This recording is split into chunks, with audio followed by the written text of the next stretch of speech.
జగిత్యాల జిల్లా కొడిమ్యాల మండలం హిమ్మత్రావుపేట గ్రామ పంచాయతీ పరిధిలో నిర్మించిన కమ్యూనిటీ భవనాల బిల్లులు పెండింగ్ లో ఉన్నాయని మాజీ సర్పంచ్ల ఫోరం అధ్యక్షుడు పునుగోటి కృష్ణారావు అన్నారు. ఈ సందర్భంగా మాట్లాడుతూ గ్రామంలో 15 ఆర్థిక సంఘం నిధులతో గ్రామంలో పలు కమ్యూనిటీ భవనాలు నిర్మించామని తెలిపారు. కానీ ఇంతవరకు నిధులు రాలేదని అన్నారు. దాదాపుగా 1 కోటి రూపాయల వరకు బిల్లులు పెండింగ్ లో ఉన్నాయని వెల్లడించారు.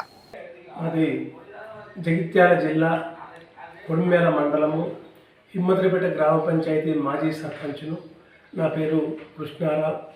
నేను 2023-24 సంవత్సరంలో మంజూరైన రాష్ట్ర కేంద్ర ప్రభుత్వాల ద్వారా మంజూరైనటువంటి special development fund, constitution development fund, DMFT, 15th finance జిల్లా పరిషత్తు, మండల పరిషత్తు, గ్రామ పంచాయతీకి చెందిన పలు అభివృద్ధి పనులు చేపట్టి పూర్తి చేసినాను. వాటిలో అంగన్వాడీ భవనము, గ్రంథాలయ భవనము, ఓపెన్ జిమ్, కుల సంఘ భవనాలు వంటి మహిళా సంఘ భవనాలు అన్నీ కూడా నిర్మాణాలు పూర్తి చేసుకొని అప్పుడే ఎంబీ రికార్డులు పూర్తి చేసి జగిత్యాల జిల్లా పంచాయతీరాజ్ అధికారి గారు నాకు చెక్కులు కూడా ఇవ్వడం జరిగింది. ఆ చెక్కులను జగిత్యాల ట్రెజరీ ఆఫీసులో జమ చేయడం జరిగింది. జమ చేసి కూడా 2 సంవత్సరాల పైన అయింది. కానీ ఇంతవరకు మా ఖాతాలో పైసలు జమ కావడం లేదు.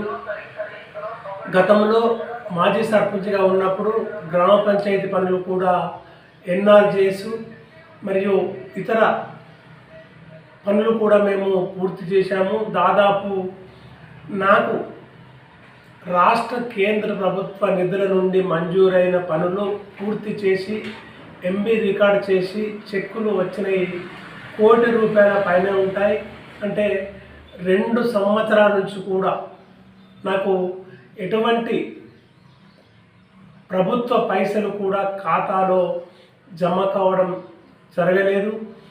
నాలాంటి మాజీ సర్పంచులు మండలంలో కావచ్చు, జిల్లాలో కావచ్చు, తెలంగాణ రాష్ట్రంలో కావచ్చు చాలామంది అనేక బాధలకు మిత్తులు కట్టలేక, వారు తెచ్చిన బాకీలు చెల్లించలేక కొందరు సర్పంచులు కూడా ఆత్మహత్యలకు పాల్పడే సంగతి మన అందరికీ తెలుసు. కాబట్టి రాష్ట్ర ప్రభుత్వము త్వరితగతన మాజీ సర్పంచులు కావచ్చు, చిన్న కాంట్రాక్టర్లకు కావచ్చు బిల్లులు చెల్లించే విధంగా చర్య తీసుకోవాలని, అంతేకాదు బడా కాంట్రాక్టర్లకు వందల వేల కోట్ల రూపాయలు చెల్లిస్తున్న రాష్ట్ర ప్రభుత్వము మాలాంటి మాజీ సర్పంచులు, చిన్న చితక కాంట్రాక్టర్లకు బిల్లులు చెల్లించకపోవడం చాలా దురదృష్టకరం. ఇప్పటికైనా రాష్ట్ర ప్రభుత్వం ఆలోచన చేసి నాలాంటి మాజీ సర్పంచుల పైసలు కావచ్చు, చిన్న చితక కాంట్రాక్టర్లు చేసిన పనుల బిల్లులు కావచ్చు త్వరితంగా చెల్లించి మమ్మల్ని ఆదుకోవాలని సందర్భంగా నేను కోరుతున్నాను.